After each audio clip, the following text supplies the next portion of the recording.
আবার পাঠ চলতে লাগলো। গুরু দুরু জন ভয় নাহি মন, কোথা বা কি দেব পাইল। পাঠক গানের এই দুটি ছত্র যেই মুহূর্তে পাঠ করলেন, শ্রী জীবনকৃষ্ণ বললেন, গুরু দুরু জন কী রে, কেউ বলতে পারিস? কিছুক্ষণ পরে নীরবতা ভঙ্গ করে তিনি নিজেই বললেন, গুরু দুরুজন কথার অর্থ গুরুজন, সে দুর্জন। কী রকম? প্রথমেই মানুষটা তার দেহের মধ্যে দুর্জনকে পায়, অর্থাৎ জীবত্ব। গর্ভে ছিলাম, যোগে এলাম। যতদিন মানুষটা মাতৃগর্ভে, ততদিন তার ক্ষুধা নেই, তৃষ্ণা নেই, নেই কোনো অসুখ বিসুখ। যেই ভূমিষ্ঠ হওয়া, সঙ্গে সঙ্গে মুখ দিয়ে আহার গ্রহণ শুরু হলো, আর তার জীবত্ব ক্রিয়াশীল হলো। যত বড় হতে লাগলো, দেহের ইন্দ্রিয় নিচয়ও দেহীর অজ্ঞাত সারে তাকে পরিচালিত করতে লাগলো। এরা সবাই দুর্জন। প্রথমেই এই দুর্জনের দেহেতে পাই বলেই man is a born animal. বেদেও সে কথা আছে। যখন বলছে রুদ্র যত্তে দক্ষিণং মুখং তে নমং পাহি নিত্যম, মানুষ তার নিজের দেহস্থ চৈতন্যের কাছেই প্রার্থনা জানাচ্ছে, হে রুদ্র, তুমি শান্ত হও। অর্থাৎ দেহে দেবতার আবির্ভাবে, অর্থাৎ ভগবান দর্শনের পর আর কোনো ভয় থাকে না। দেহতত্ত্বে যোগের এই অপূর্ব ব্যাখ্যা কেউ কখনো করেনি বাবা, তোরা পারিস তো লিখে রাখিস। সত্যি সুন্দর ব্যাখ্যা। হ্যাঁ, এই যে মায়ের পেটে থাকা অবস্থায় মানুষ যে কেমন থাকে না, আচ্ছা তখনও তো দেহটা তৈরি হয়ে গেছে না, একটা পূর্ণাঙ্গ শিশুই তো জন্মায়, কিন্তু দেহটা তখনও তৈরি হয়ে গেছে, অথচ দেহে জীবত্ব জাগেনি। কি অদ্ভুত না, খুব অদ্ভুত। মায়ের শরীরের মধ্যে, পেটের মধ্যে যখন সে রয়েছে, তখন তার দেহে জীবত্ব নেই। যে মুহূর্তে সে পৃথিবীর আলো দেখলো, জল হাওয়া মাটির সংস্পর্শে এলো, তার জীবত্ব জেগে উঠলো, অর্থাৎ পঞ্চভূত ক্রিয়াশীল হয়ে গেল। মায়ের পেটের মধ্যে থাকাকালীন যেহেতু ও পঞ্চভূতের সংস্পর্শে আসছে না শিশু, সেহেতু তার মধ্যে জীবত্ব নেই। যে তুমি, আমরা দেখতে পাই তো, যে সোনোগ্রাফি হয়, তুমি দেখতে পাবে যে বাচ্চা হাসছে দেখা যায়। হ্যাঁ, মানে ফুল বেবি, তার মুখটা যে ছড়িয়ে যাচ্ছে দেখা যায়, বা আঙুল মুখে দিচ্ছে দেখা যায়, হাত পা নেড়ে খেলা করা তো দেখাই যায়। টুইন বেবি থাকলে একে অপরের হাত ধরছে, পা ধরছে দেখা যায়। তাহলে সে হাত পা নাড়ছে, তার মুভমেন্ট আছে দেহের, সে হাসছে, তার মানে তার ব্রেন অ্যাকশন করছে, অথচ জীবত্ব নেই। যতক্ষণ না তার পঞ্চভূত, যে পঞ্চভূতে তার শরীর তৈরি, সেই পঞ্চভূত বাইরে পঞ্চভূতের সংস্পর্শে না আসে, ততক্ষণ জীবত্ব ক্রিয়াশীল হয় না। যেই মুহূর্তে, যে গর্ভে ছিলাম, যোগে ছিলাম, ভূমে পড়ে খেলাম মাটি, মাটির সঙ্গে লেগে মাটির রিয়াকশন দেহে শুরু হলো, খিদে পাচ্ছে, ঘুম পাচ্ছে, জীবত্ব শুরু হলো। এটা অদ্ভুত ব্যাপার, এবং এই অদ্ভুত ব্যাপারটা আমাদের প্রত্যেকের হয়েছে। আমরা প্রত্যেকে যখন মায়ের পেটে ছিলাম, যোগেই ছিলাম, জীবত্ব ছিল না। যেই মুহূর্তে ভূমি ছুঁলাম, গুরুজন দুর্জন হয়ে গেল। দেহ গুরুজন, কারণ দেহ তার প্রাধান্য সব সময় প্রতিষ্ঠা করতে চায়। তুমি দেহকে অস্বীকার করে কিছু করতেই পারবে না। তোমার খিদে পেয়েছে, তোমাকে খাবার খেতেই হবে। তুমি পিছ হতে পারো, না খেয়ে থাকতে পারো না। না যদি খেয়ে থাকো, তাহলে দেহ তার মাসুল নিয়ে নেবে, উসুল করে নেবে পুরো। এটা খুব অদ্ভুত। এইটাই হচ্ছে প্রধান ব্যাপার, যেটা আমরা একদম কিন্তু মনে করতে পারি না। আমি মায়ের গর্ভে থাকাকালীন কেমন ছিলাম, না মনে নেই, কেউ মনে করতে পারে না। কিন্তু আমাদের ব্রেন অ্যাকশন করতো, আমাদের শরীরের মুভমেন্ট ছিল, সব ছিল। এবং বিজ্ঞান বলছে যে সাইকোলজিক্যাল ম্যান পেটেই জন্মে যায়, বাইরে যা কিছু কথা বাবা মা বলে সব সে শুনতে পায়। আগেকার দিনে বলতো না, ঠাকুরের বই পড়বে, ভগবানের বই পড়বে, ভালো ভালো গান শুনবে, মনে কিছু খারাপ জিনিস চিন্তা করবে না। কেন? কারণ মায়ের ব্রেনের সঙ্গে বেবির ব্রেন এমন ভাবে যুক্ত, আর বাইরের কথা সে শুনতে পায়, এগুলো সব ব্রেনে এফেক্ট করে। সচেতনে না না না, ওই ক্রিয়া ব্রেনের অ্যাকশন হতে থাকে। তাই জন্য বলা হতো যে ভালো জিনিস চিন্তা করো, ভালো কথা ভাবো, আনন্দে থাকো। কেন? বেবিও সেই রকম হবে। কি করে বেবি সেই রকম হবে? এইভাবে হবে। ওই সেন্স অফ হিয়ারিং কিন্তু পেটে থাকতে চলে আসে। এত কিছুর পরেও আমরা জন্মাবার পরের অন্তত একটা বছর আমরা কে কেমন কিভাবে থেকেছি মনে করতে পারি না। 100 বার ঘুমে পড়েই জীবত্ব, খিদে পায়, ঘুম পায়, পটি পায়, সব হয়। কিন্তু আরো বড় রকমের জীবত্ব, দেহ আমাদের সমস্ত মনটাকে অধিকার করে প্রকাশ হয় না। ইন্দ্রিয়গুলো প্রত্যেকটা ক্রিয়াশীল হয়ে যায় না, আর তাই জন্যই মনে থাকে না, তাই জন্যই স্মৃতিতে থাকে না। স্মৃতিতে সেখান থেকে থাকা শুরু হয় যেখানে আমাদের দেহ ভীষণভাবে অ্যাক্টিভ। কি করেছি না করেছি, 2 বছরে কি করেছি তাও মনে আছে। কেন? একদম অ্যাক্টিভ শরীর। এইটা যেমন জন্ম নিয়ে কথা, মৃত্যু নিয়েও কিন্তু একই কথা, একই কথা। চৈতন্যর ক্রিয়া, চৈতন্য কি করে, মৃত্যুর আগে, এই জন্মের আগে কেমন ছিল, মৃত্যুর পরেও জীবনকৃষ্ণ বলছেন ওই একই অবস্থায় থাকবে। তা যদি থাকে তাহলে চৈতন্যের তো একটা অনন্ত ক্রিয়া আছে, তাই না? আমার দেখে থাকুক আর না থাকুক। এইটা আমি দেখছিলাম, যে চিন্তা করছিলাম যে ঠিক যেভাবে আমরা মায়ের পেট থেকে জন্মাই, পৃথিবীতে মুক্ত হয়ে গেলাম না, পেটে বদ্ধ ছিলাম, মুক্ত হয়ে গেলাম পৃথিবীতে, আমাদের হাত পা ছড়িয়ে গেল, যত বড় হলাম তত পৃথিবীর মানে বিশ্ব আরো বড় করে খুলে গেল চোখের সামনে আমাদের। সমস্ত অস্তিত্ব দিয়ে আমরা বিশ্বকে গ্রহণ করছি। ঠিক সেই রকম যখন আমাদের মৃত্যু আসছে, এই যে মেটেরিয়ালিস্টিক দুনিয়া, পঞ্চভূতের এই বিশ্ব থেকে আরেকটা জঠর, আরেকটা মাতৃ জঠর এই বিশ্ব, এইখান থেকে আমরা আবার মুক্ত হয়ে গেলাম। সেখানে আমাদের দেহাতীত অস্তিত্ব, আর দেহ নেই, দেহ থাকবে না, কিন্তু আরো অনন্তে ছড়িয়ে গেলাম। ওটা কি আরো বড় মুক্তি নয়? এই যে মুক্তি মুক্তি বলা হয়, ওটাই কি মুক্তি নয়?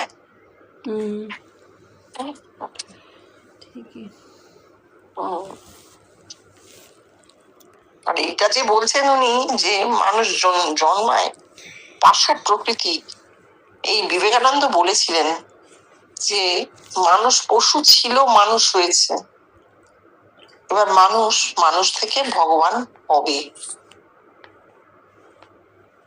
ভাবো বিবেকানন্দ বলেছিলেন কথাটা, তারা সত্যি অনেক এগোনো, যেভাবে বুঝেছিলেন তো বলেছিলেন, সেইটাই জীবনকৃষ্ণ বলছেন যে অজ্ঞাত সারে আমাদের দেহের মধ্যে এই প্রার্থনাটাও আসবে, এই ব্যাকুলতা। প্রার্থনা আর কি, আমরা আকুল হই না যে এই পাশবিকতা চাই না, রুদ্র তোমার দক্ষিণ রূপ দেখাও। রুদ্র রূপ হচ্ছে ইন্দ্রিয়গুলো জেগে আমাকে বিরক্ত করছে, ইন্দ্রিয়গুলোকে শান্ত করে দাও। কার কাছে প্রার্থনা করে মানুষ? কার কাছে প্রার্থনা করবে? নিজের দেহস্থ চৈতন্য। আমি ছাড়া আর কিছু নেই তো, আমি না থাকলে পৃথিবী নেই, কিছু নেই। আমি আমার কাছেই প্রার্থনা করব, আমার নিজের দেহের মধ্যে তার কাছেই প্রার্থনা করব।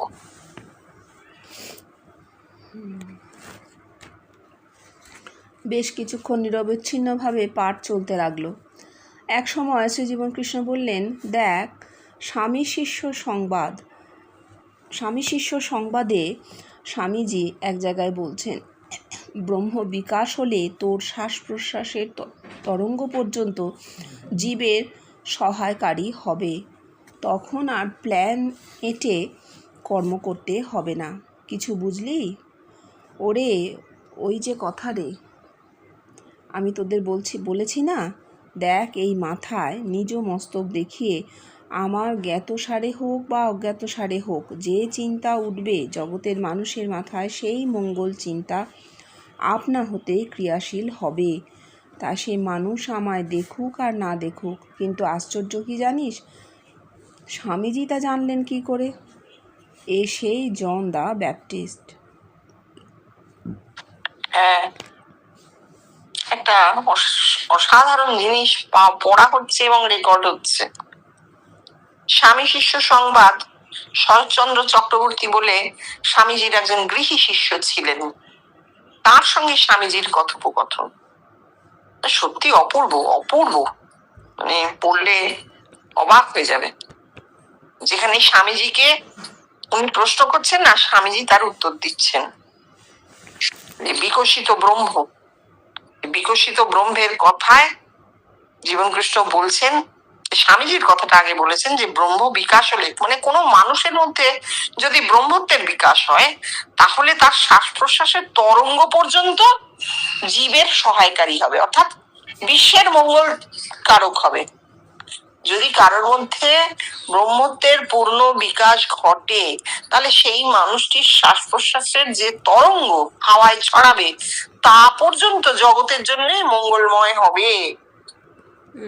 তাকে প্ল্যান করতে হবে না, অর্থাৎ তার তো সচেতন মনের ক্রিয়া নেই, সে তো ব্রহ্ম, তার মধ্যে পূর্ণ ব্রহ্মত্ব তো সচেতন মনের জায়গা নয়। জীবনকৃষ্ণ অন্য জায়গায় বলছেন ব্রহ্মজ্ঞ সর্বজ্ঞ নয়, অর্থাৎ প্ল্যান তিনি করতে পারেন না। প্ল্যান করতে গেলেই কর্ম চলে আসে, কর্ম করতে গেলেই দেহের ব্যাপার চলে আসে। এখানে দেহাতীত চৈতন্যের ক্রিয়া চলছে। ব্রহ্মজ্ঞ নিজে জানেন না যে তার দ্বারা ঠিক কি ধরনের মঙ্গল জগতে হচ্ছে। প্ল্যান তৈরি করতে হয় না, আপনা আপনি তার অবস্থান, তার অস্তিত্বই জগতের জন্য মঙ্গলময় হয়ে যায়। যে বলেছি না তোদেরকে যে আমার জ্ঞাতসারে হোক অজ্ঞাতসারে হোক আমার মাথায় যা উঠবে তা জগতের জন্য মঙ্গলময় হবে। কেন মঙ্গল চিন্তা উঠছে, সেটা আপনা থেকে ক্রিয়াশীল হয়ে যাবে। এবার কেউ যদি বলে এটা তো খুব অহংকারের কথা, বলতে পারে। কেউ শুনলো, তুমি ছাড়ছো টিউবে, কেউ শুনলো, শুনে কেউ বললো যে বাবা এ তো খুব অহংকারের কথা। হ্যাঁ, হঠাৎ শুনলে তাই মনে হবে উনি ব্রহ্ম হলেন আর ওনার চিন্তা জগতের মঙ্গল কারক। এটা কি করে হবে যিনি বলছেন? আসলে পূর্বাপর ইতিহাস না জানলে বোঝা যাবে না যে একটা মানুষ কি করে ব্রহ্ম হচ্ছে। একটা মানুষ যে ব্রহ্ম হয়, তার মধ্যে যে ব্রহ্মত্বের প্রকাশ ঘটে, সেটা জগতে হয়, তার মধ্যে হয় না। মানুষরা নিজে জানতে পারেন না, কখনো পারেন না, জগৎ এসে জানায়। কি করে জানায়? তাকে ভেতরে দেখে বা অন্য কোন রকমের মাথার অ্যাকশনে জানতে পারে যে এই মানুষটি ব্রহ্ম হয়েছেন তার জীবিত অবস্থায়। এবং যখন তিনি আর নেই, কোথাও নেই, তখনও ওই অ্যাকশনটা কিন্তু জগতে চলতে থাকে। ব্রহ্মত্বের তো কোনো মৃত্যু নেই, অজরামর, সেই অ্যাকশনটা জগতে চলতে থাকে। এই জন্যই উনি বলছেন যে মঙ্গল চিন্তা আপনা থেকে উঠছে, আপনা থেকে জগতের মঙ্গল কারক হচ্ছে। কেন? কারণ অমঙ্গলের চিন্তা তো উঠবে না। এর সঙ্গে তুমি নাগার্জুনের অবলোকিতেশ্বর বোধিসত্ত্বের বা মৈত্রেয় বোধিসত্ত্বের মিল পাবে। মৈত্রেয় বোধিসত্ত্ব অনেকটা এই ব্রহ্মত্বের এই দিকটা, ব্রহ্মত্ব ক্রিয়াশীল হলে কি হবে সেটাই মৈত্রেয় বোধিসত্ত্বতে অনেকটা বলা হয়েছে। নাগার্জুন বলেছেন যে মৈত্রেয় বোধিসত্ত্ব হচ্ছে জগতের সমস্ত প্রাণী যেখানে মানে নির্বাণ লাভ করছে। নির্বাণ মানে ওদের কথায় মুক্তি, মোক্ষ, আমাদের কথায় ব্রহ্মত্ব। প্রত্যেকটা মানুষ যখন ব্রহ্ম হচ্ছে, ব্রহ্মত্বে উপনীত হচ্ছে, তখন মৈত্রেয় বোধিসত্ত্বের পূর্ণত্ব আসছে, তার আগে নয়। একটি প্রাণী বাকি থাকতেও কিন্তু হবে না, ব্রহ্মত্ব হবে না, এটা বলা হচ্ছে। খুব সুন্দর বলছে। স্বামীজি জানলেন কি করে? জন দ্য ব্যাপটিস্ট, অর্থাৎ আপনা থেকে মাথায় ক্রিয়া হয়েছে স্বামীজির, তাই তিনি বলতে পেরেছেন। যখন লেখাপড়া করে অঙ্ক কষে ডিডিউস করে বলা নয়, কেমন করে তার মাথায় ঠিক উঠেছে। ওই যে মাথার চামড়াটা গোড়ানো ছিল, ব্রহ্ম সাক্ষাৎকার বস্তুতে হয়েছিল, তাই তিনি তার মাথায় এই সমস্ত জিনিসগুলো ব্রেন অ্যাকশন করছে, এই সমস্ত জিনিসগুলো উঠেছে। নির্গুণেরই ক্রিয়া, একদম নির্গুণের ক্রিয়া। হ্যাঁ, পড়ো। কথামৃত পাঠ চলতে লাগলো। এখন ঘরে তিল ধারণের জায়গা নেই। রাত্রি 8টা। শ্রীজীবন কৃষ্ণ বললেন, আজ ঘরে সবচেয়ে বড় কথা কি হয়েছে বল দেখি। জিতেন চট্টোপাধ্যায়, আগে অক্ষী পুরুষ। শ্রীজীবন কৃষ্ণ বিরক্তিসূচক এক প্রকার মুখভঙ্গি করে ঘরের দিকে দৃষ্টি নিক্ষেপ করে বললেন, তোরা যে পারিস বল। জিতেনবাবুকে ওইরূপ ভর্ৎসনা করতে দেখে ইচ্ছা থাকলেও সকলেই চুপ করে আছেন। ভোলা ভয়ে ভয়ে ঈশ্বর কি কিন্তু এতই নিম্ন স্বরে বললেন যে কেউ তা শুনতে পেল না। উনি তখন বলে উঠলেন, কে কি বললি রে? দিলীপ ভোলার পাশেই বসেছিল। শ্রীজীবন কৃষ্ণ, কি বললি রে ভোলা? ভোলাকে চুপ থাকতে দেখে দিলীপ পুনরায় বললেন, ভোলাদা বললেন, ঈশ্বর কি? আনন্দোজ্জ্বল মুখে শ্রীজীবন কৃষ্ণ বললেন, হ্যাঁ বাবা, আজ সবচেয়ে বড় কথা হয়েছে। ঈশ্বর কি? ঈশ্বর কি? আমি কি বলেছি বল। জিতেন লাইফ পাওয়ার ভয়ে ভয়ে শুষ্ক কণ্ঠে বললেন। শ্রীজীবন Krishna, life power to be sure, কিন্তু কি মাথা মুন্ডু তোরা রিলিজিয়ান অ্যান্ড রিয়েলাইজেশন পড়লি রে? লাইফ পাওয়ার বললি, তবু হলো না। ওরে, collected life power which is seen in সহস্রার। সংকলিত প্রাণ শক্তি যা সহস্রারে দেখা যায়। আচ্ছা, এই যে বললেন, এটা তো একদম বেষ্টি। এই জন্যই জিতেন বাবুও বলতে পারলেন না। ভোলাদা ভয় ভয় খালি ঈশ্বর কি বললেন কেন? এদের কারোর তো ভগবান দর্শন হয়নি, প্রাণ শক্তি কালেক্টেড হয়নি সহস্রারে, কারোর হয়নি, আর হবেও না। ওটা হয়ে গেছে, মিটে গেছে।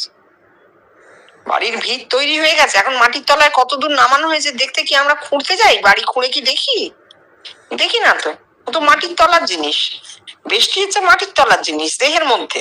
দেহ মাটি, সেই মাটিতে ভিত তৈরি হয়েছে, হয়ে গেছে। এখন আমরা 11 তলার ছাদে দাঁড়িয়ে আছি। আচ্ছা, ভিত কোথায় দেখতে যাই? কেউ বলবে না,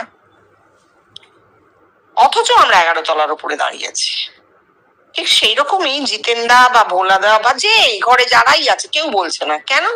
কারণ বেশি সাধন কারো হয়নি, কারো প্রাণ শক্তি ভগবানে পরিবর্তিত হয়নি। শোনা কথা তো, উনি যা বলেছেন সবাই শুনেছেন। এবার তুমি বলতে পারো বিশ্বাস কেন করেছেন? হ্যাঁ, খুব ভ্যালিড কোয়েশ্চেন। যে কেউ, যে কোনো আনকোড়া লোক এই কথাটা বলবে যে উনি বললে বিশ্বাস করতে হবে যে ওনার ভগবান দর্শন হয়েছে। ঠাকুরও বলছেন, মায়ের দেখেছি, এই যেমন তোকে দেখছি। কত লোক তো বিশ্বাস করেননি সেই সময়। না, আমরা বিশ্বাস কেন করি? কারণ আমরা ওকে ভেতরে দেখেছি, আমরা ওকে স্বপ্নে দেখেছি, অনুভূতিতে দেখেছি। এটা একটা অদ্ভুত ব্যাপার। এই অদ্ভুত ব্যাপারটার জন্যে, যেহেতু ভেতরে আমাদের দেখা হয়েছে ওকে, এবং উনি বলেছেন ওটা আমি নই, তুই আমার রূপটা ধরে তোর ভেতরে তোরই চৈতন্য ফুটে উঠেছে, ওকেই ব্রহ্মত্ব বলে রে। এই যে বলা হয়েছে, এই বলাটার ফলে আমরা জানতে পাচ্ছি যে হ্যাঁ ঠিক, 100 বার ঠিক, উনি যা বলছেন তাই। প্রাণ শক্তি এইভাবে কালেক্টেড হয়ে সহস্রারে গিয়ে ভগবান দর্শন হয়, তারপর সেই ভগবানের মধ্যে এই জগৎ দর্শন হয়, বিশ্বরূপ, তবেই মানুষটা ঈশ্বর হলো। তারপর তারও পরবর্তী বিভিন্ন স্তরে স্তরে যখন আত্মার সাধন চলছে, যখন ব্রহ্মত্ব, তখন আমরা সেই বিশ্বব্যাপিত্বের মধ্যে চলে আসছি এবং আমরা তাকে দেখতে পাচ্ছি। এইটা জানা হয়েছে। কিন্তু বেষ্টির এই পিন পয়েন্ট কথা, ঈশ্বর কি কালেক্টেড লাইফ পাওয়ার ইন সহস্রা, এইটা বলা তাদের পক্ষে সম্ভব ছিল না। কথা মুখে জোগাবে না, কথা মুখে জোগাবে না, দৈব বলতেই দেবে না, কারণ এই জিনিস তাদের হয়নি। বুঝতে পেরেছ? ঠাকুর বলছেন বটে, মাইরি বলছি আমি ভগবানকে দেখেছি। একটা পাখা দেখিয়ে বলছেন, এই পাখা যেমন দেখছিস এমনি আমি ভগবানকে দেখেছি। মানুষ কি তাতে বুঝলো ভগবানের বিষয়? কিছুই বুঝলো না। পাশ্চাত্যের লোকেরা জগৎ স্ক্যান করে ভগবানকে বার করতে গেল। এই জগৎ সম্বন্ধে তাদের ধারণা শুধু বাইরে। সে যে তার ভেতরেও আছে সেটি বাদ দিয়ে জগৎ দেখছে, তাই ভুল দেখছে। যখনই আমি আমার ভেতরে আত্মাকে দেখলাম, আবার সেই আত্মার মধ্যেই জগৎ দেখলাম, তখনই বুঝলাম আমার ভেতরের জগৎ আর বাইরের জগৎ এক, আইডেন্টিক্যাল। কিন্তু হ্যাঁ, এটা বেশ শক্ত ব্যাপার। তো ওই যে ঠাকুরের ভগবান দর্শনের কথাটা বলছেন আবার, যে এক্ষুনি বললাম ঠাকুর যে বলছেন, মাইরি বলছি দেখেছি, লোকে কি নিতে পেরেছে? পারেনি। কেউ কেউ ভেবেছে হ্যাঁ উনি যখন বলছেন সত্যিই বলবেন, কারণ সত্য ছাড়া মিথ্যা তো তার মধ্যে স্থান পায়নি কখনো, তাহলে ওনার কথাটা আমি অবশ্যই বিশ্বাস করব। কিন্তু প্রত্যক্ষ যেটা, সেটা তো হচ্ছে না মানুষের। মানুষ কি বুঝবে? বুঝবে না। এবার উনি যেটা বলছেন, পাশ্চাত্যের লোকেরা জগৎ স্ক্যান করে ভগবানকে বার করতে চেষ্টা করছে, ম্যাক্রো। আচ্ছা তুমি বলো, অনন্ত ঘেঁটে তুমি অনন্তই পাবে, তাই না? তাকে কি মানে সগুণে ধারণা করা সম্ভব? নির্গুণকে কখনো সগুণে ধারণা করা যাবে না, কারণ নির্গুণ অনন্ত, আর সগুণ হচ্ছে সীমাবদ্ধ, এই দেহটুকু। হয় না, কিছুতেই হবে না। তাহলে হয় কি করে? যে মুহূর্তে উনি বলছেন, জীবন কৃষ্ণের শ্রেষ্ঠ অবদান, যখনই তিনি বলছেন বাবা বাইরে যে জগৎ দেখছিস ও তোর মাথায়, তুই নিজেকে রিফ্লেক্ট করে, নিজের মাথা থেকে রিফ্লেক্ট করে এই জগৎকে দেখছিস। বেদে এই কথাই আছে, মাকড়সা পুণ্যনাভ জাল সৃষ্টি করে তার মধ্যে থাকে। ঠিক সেইভাবে প্রত্যেকটা মানুষ জগৎকে বিক্ষেপ করে জগতের মধ্যে আছে। এই বাইরে যে জগৎ দেখছিস এ তোর রিফ্লেকশন মাত্র, এ সত্য নয়, সত্য তোর মাথায়। এইটা বলা মাত্র মানুষটা কি হচ্ছে, সে অন্তর্মুখ হয়ে যাচ্ছে, সে আর বাইরে খুঁজতে যাবে না। সে চুপ করে বসে থাকবে, ভেতরের আমার আমার ভেতরে জগৎ, আমার ভেতরে জগৎ, আমার ভেতরে জগৎ, আমার মাথায় জগৎ, বারবার ভাববে। ভাবতে ভাবতে সেলগুলো অ্যাকশন করবে। হ্যাঁ, সেল অ্যাকশন করবে, তখন সে বুঝতে পারবে বাইরে যা দেখছে আর ভেতরে যে জগৎ দুই এক। দুই তো নেই, একই আছে। এটা ইমেজ। এবং হ্যাঁ, সায়েন্স বলছে আমাদের চোখ ইমেজ তৈরি করে কোথায়? মাথার ভেতরে। সেই ইমেজটাই বাইরে রিফ্লেক্টেড হয়ে আমরা দেখি। একদম সত্যি। পড়ো। কিন্তু এটা কার কাছে এক? এরও ওপরে উঠে যা। তোরা কোথায় আছিস বলতো? এই জগতেই আছিস তো? আবার আমি সেই জগতেই দেখলাম আমার ভেতর, আইডেন্টিক্যাল। আবার আমাকে তোরা তোদের ভেতর দেখছিস, আত্মার মধ্যে জগৎ। তার প্রমাণ দিলি তোরা। তোরা তো কেউ জগৎ ছাড়া নস, বুঝলি? বোঝা একটু শক্ত। এইখানটা একটু সত্যি বোঝা শক্ত। দেখো উনি ধীরে ধীরে বেষ্টি থেকে উত্তরণ করছেন, বেষ্টি থেকে আমাদের চিন্তাটাকে ধীরে ধীরে জগৎ ব্যাপিত্বের দিকে নিয়ে চলে গেলেন। প্রথমে ভগবান দর্শন বললেন, তারপর বললেন জগৎকে বাইরে থেকে স্ক্যান করে হবে না, ভেতরের জগৎ আর বাইরের জগৎ এক, এটা তোরা জান, তোরা শোন, তোদের ভেতরেই এই জগৎ, তাকেই বিক্ষেপ করে তোরা তার মধ্যে আছিস, সুতরাং তোর বাইরের জগৎ আর ভেতরের জগৎ এক, আইডেন্টিক্যাল। তারপর বলছেন কিন্তু এটা কিভাবে হচ্ছে, তোরা কোথায়? এই জগৎ আমি যখন তোদেরকে দেখছি, তোরা তো এই জগতেই আছিস, আমি দেখছি তোদেরকে আমার ভেতরে, আবার আমাকে তোরা দেখছিস। তাহলে আত্মার মধ্যে জগৎ, সেই জগতে তোরা আছিস, আমি দেখছি তোদেরকে, আবার তোরাও জগৎকে দেখছিস, সেই জগতে আমিও আছি। তাহলে কি হচ্ছে জিনিসটা? ওতপ্রোত হয়ে যাচ্ছে। এই যে আইডেন্টিক্যাল হচ্ছে, যে সবার জগতে যে এক হয়ে যাচ্ছে, সেটা কি করে হচ্ছে? চৈতন্য এক বলে, এটাকেই কনসিয়াসনেস বা চৈতন্য বলা হচ্ছে। সেটা এক বলে, একই আছে, দুই নেই তো। তাই জন্য প্রত্যেকের জগতই আইডেন্টিক্যাল। আমার জগৎ আর তোমার জগৎ আলাদা নয়, ভেতরেও নয় বাইরেও নয়।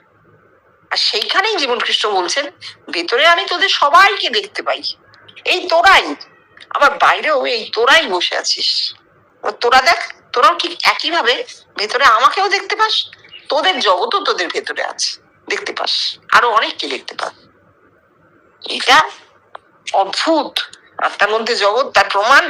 আবার জগৎ যে আইডেন্টিক্যাল তার প্রমাণ। জগৎ জগৎ যে এক, জগৎ যে ভিন্ন নয়, ভিন্ন ভিন্ন মানুষের জগৎ ভিন্ন ভিন্ন তা নয়, মানুষ বাইরে বহু ভেতরে এক, এই হচ্ছে প্রমাণ।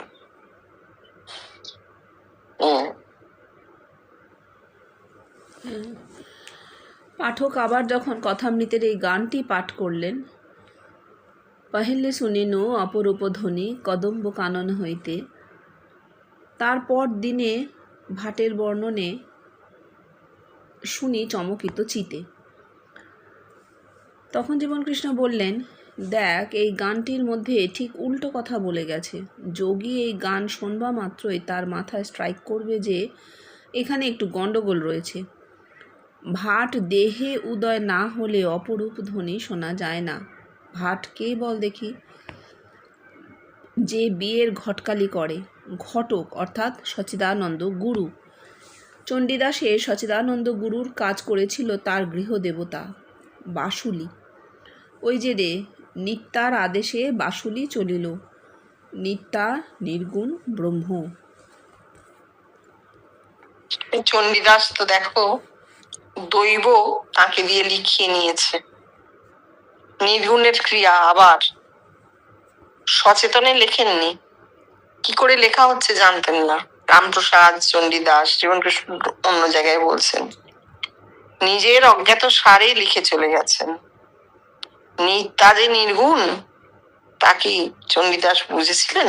বোঝেননি, অথচ লেখা হয়ে গেছে। বেশিরভাগ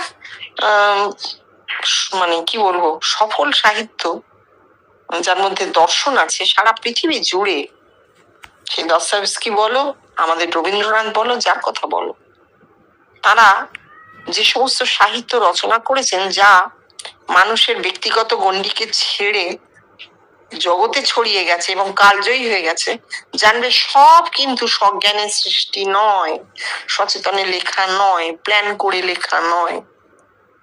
কোন বড় ক্রিটিক প্ল্যান করে লেখা সাহিত্যকে ভালো জায়গা দেয় না, আগেই বুঝতে পারে, বলে আপনি তো পরিণতি ভেবে লিখেছেন।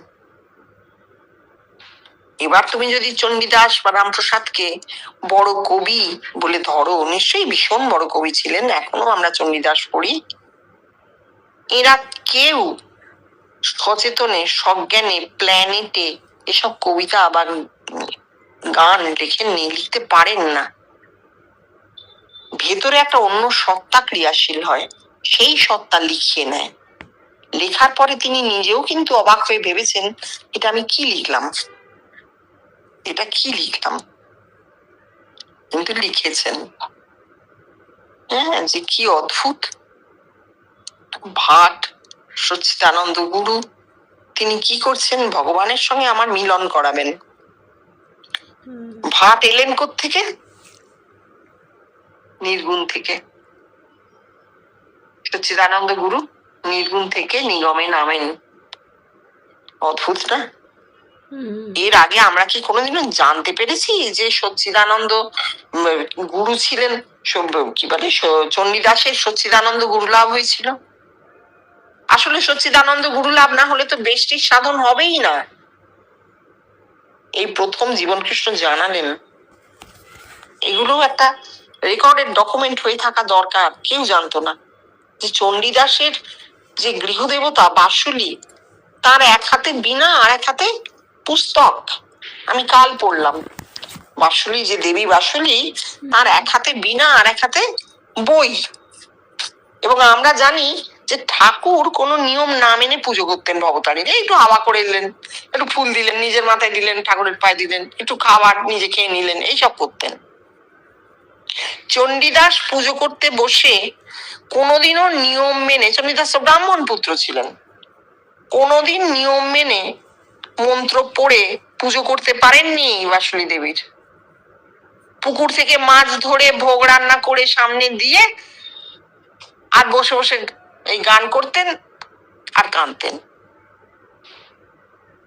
এবং তার মনে হতো যে বাসুলি সেই ভোগ গ্রহণ করছেন এবং বাসুলির ঠোঁটের কোণে যেন স্মিত হাসি, যেন বরাব হয়। তার এক হাতে বীণা, চণ্ডীদাসের গান, আর এক হাতে পুস্তক, চণ্ডীদাসের লেখা। বুঝেছো? মানুষ নিজের অজ্ঞাত সারে নিজের অবস্থাটা রেকর্ড রেখে যায়। এই হচ্ছে চণ্ডীদাস। সেই বাসুলি তার সচ্চিদানন্দ গুরু। কি করে বোঝা গেছে? কারণ চণ্ডীদাস ভেতরে দেখতে পেয়েছিলেন, তিনি বাসুলির ইষ্টমূর্তি ভেবেছেন, তারপর দেখেছেন বাসুলি তাকে সমস্ত কাজের আদেশ দিচ্ছেন, সমস্ত যা কিছু লেখা লেখি সবকিছু তার ওই বাসুলির আদেশে হচ্ছে। বাসুলি এলেন কোত্থেকে? বলছেন নিত্যার আদেশে বাসুলি চলিল। নিত্যা বলতে এখানে চণ্ডীদাস কি বুঝিয়েছেন আমরা জানি না, চণ্ডীদাস নিজেও বুঝে লিখেছেন কিনা তাও জানি না, কেননা ওই যে লেখা হচ্ছে অন্য একটা সত্তা থেকে, তিনি নিজেও বলতে পারবেন না, আমরাও বলতে পারবো না যে তিনি কি করে বুঝেছিলেন। কিন্তু হ্যাঁ, নিত্যা নির্গুণ ব্রহ্ম, এখান থেকে সচ্চিদানন্দ গুরু রূপ ধারণ করে নামেন বেষ্টি। 1000 বার বলতে হবে বেষ্টি, আমাদের জন্য নয়, পৃথিবীর আর একটি মানুষের জন্যও নয়। হ্যাঁ, পড়ো। শ্রীরামকৃষ্ণ, যারা সর্বদা কাছে থাকে তারাই অন্তরঙ্গ। শ্রীজীবন কৃষ্ণ, আর আমি তোদের কি বলি? আমার কেউই অন্তরঙ্গ নেই, আমিই তোদের অন্তরঙ্গ। সে প্রমাণ তোরা দিয়েছিস। এখন ফার্দার ডেভেলপমেন্টে দেখছি কি জানিস? গোটা জগতের লোকই আমার অন্তরঙ্গ। আমি তোদের সকলকেই আমার মধ্যে দেখি, আবার সময় সময় একসঙ্গে বহুকে দেখি। এই সবই কিন্তু আত্মিকে, আর ঠাকুর যা বললেন সেটা শুধু বাইরের কথা। হ্যাঁ, যারা সর্বদা কাছে থাকে তারাই অন্তরঙ্গ, ঠাকুর বলছেন, উনি এটাকে ব্যাখ্যা দিলেন, সেটাও ঠিক আছে। কিন্তু যদি এইভাবে ভাবা যায় যে ঠাকুর যে কথা বলছেন, ঠাকুরের তো সব কথার মর্মার্থ আছে, আমি শব্দার্থ না নিয়ে যদি এইভাবে ভাবি যারা সর্বদা কাছে থাকে তারাই অন্তরঙ্গ, ঠাকুর অন্তরের কথা বলছেন, বাইরের কথা বলছেন না, বাইরে কাছে থাকার কথা বলছেন না। যাকে অহরহ ভেতরে দর্শন হয় সেই অন্তরঙ্গ।